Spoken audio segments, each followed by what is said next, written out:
4 million years ago, long before cities, kings, or even humans, the Earth was a very different place.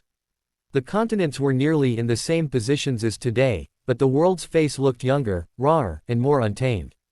Volcanoes still breathed fire across parts of Africa and Asia.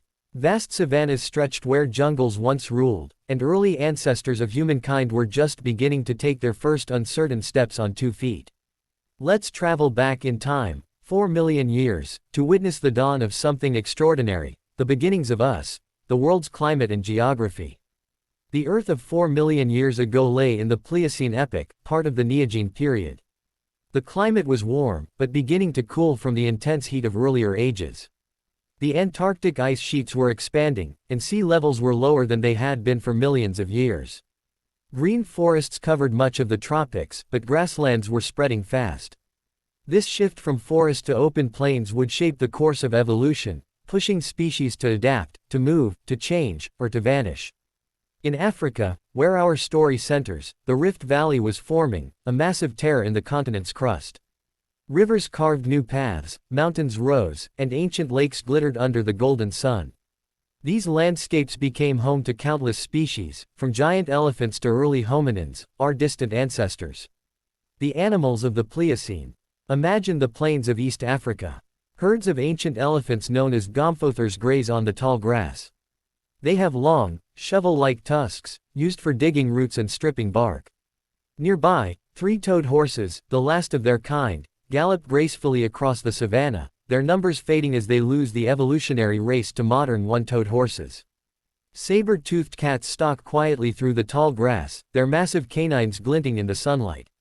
They are not just killers but masters of patience, able to wait motionless for hours before striking. Packs of wild dogs, ancestors of wolves and jackals, roam the plains, scavenging and hunting in teams. In the rivers, hippopotamuses and ancient crocodiles lurk beneath the surface.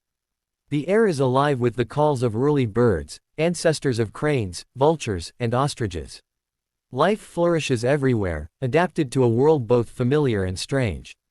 But among all these creatures, one small group stands out, not for strength or speed, but for something new: intelligence. The rise of early humans. In East Africa, around 4 million years ago, a new species of primate appeared, Australopithecus inamensis. These beings were neither ape nor human, but something in between. They walked upright, awkwardly, perhaps, but they were learning to master the art of bipedalism. Their world was dangerous. They had no claws, no sharp teeth, no armor.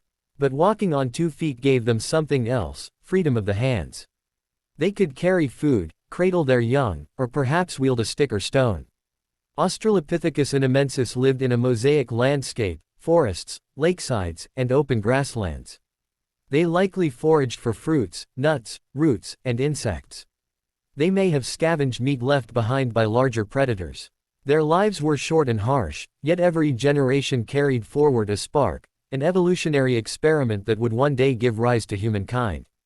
Nearby, another early hominine, Ardipithecus ramidus, also walked upright but spent time in trees. She represents another branch of our family tree, one that shows how nature was experimenting, trying to balance life on the ground with safety in the trees. Landscapes in motion. Across the globe, the Pliocene world was changing. In North America, large herds of camels, horses, and antelope-like animals roamed the grasslands. Saber-toothed cats and short-faced bears ruled as top predators. In South America, the continent had just connected to North America via the newly formed Isthmus of Panama, allowing animals to migrate between the continents for the first time.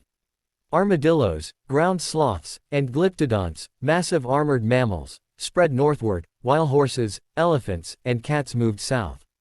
It was one of the most important migrations in Earth's history, known as the Great American Interchange.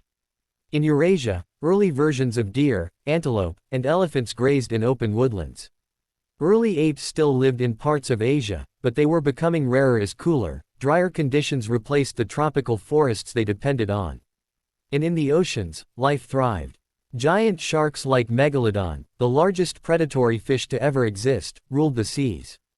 Measuring up to 18 meters long, it could swallow a seal in a single bite. Whales, seals, and dolphins evolved rapidly, adapting to changing temperatures and food supplies. The evolutionary pressure. 4 million years ago was a time of transition, a world that tested its creatures. As forests shrank and grasslands expanded, many species faced extinction. To survive, animals had to move farther, adapt faster, and think smarter. For early hominins, this meant learning to recognize patterns, the movement of prey, the seasons of fruit, the warning calls of birds. Over countless generations, their brains grew larger. They began to communicate using simple sounds and gestures. They were not yet human, but the foundation was forming. The upright posture freed their hands, and those hands began shaping the world. Stones were picked up, bones used as tools, and shelters sought out. Curiosity, the trait that defines humanity, had begun to flicker. The dawn of intelligence. It's easy to imagine one of these early ancestors sitting under a tree at dusk, watching the glowing horizon. Around them, the sounds of the Pliocene evening rise, insects buzzing, distant growls of predators, the rustle of wind through grass. In that moment, perhaps something stirs, awareness. They sense danger, opportunity, and belonging. They are part of the rhythm of nature but also slightly apart from it. This small mental shift, repeated over thousands of years, would one day reshape the planet itself. The Pliocene did not just give birth to new species, it gave birth to new possibilities. It was a testing ground for the mind. A planet preparing for change. By the end of the Pliocene, around 2.6 million years ago, the world had cooled even further. Ice sheets spread across the northern hemisphere, marking the beginning of the Pleistocene Ice Age. Many species that had once thrived vanished. Others adapted and endured. Our ancestors, now evolving into Australopithecus afarensis, the species of the famous fossil, Lucy, became more adept walkers and tool users. The line between ape and human grew thinner. The world, though colder, was full of promise. The skills developed by those early hominins, walking upright, using tools, cooperating in groups, would soon lead to the first real humans, Homo habilis, Homo erectus, and finally, Homo sapiens. Closing scene. Reflection. 4 million years ago, the world was wild and untamed, yet it was the cradle of our story. Every step taken by Australopithecus across the hot African soil was a step toward us, toward the builders of cities, dreamers of art, and seekers of the stars. When we look at our hands, our minds, and our endless curiosity, we carry within us the memory of those first walkers. They lived simple, short lives, but they began the greatest journey in Earth's history.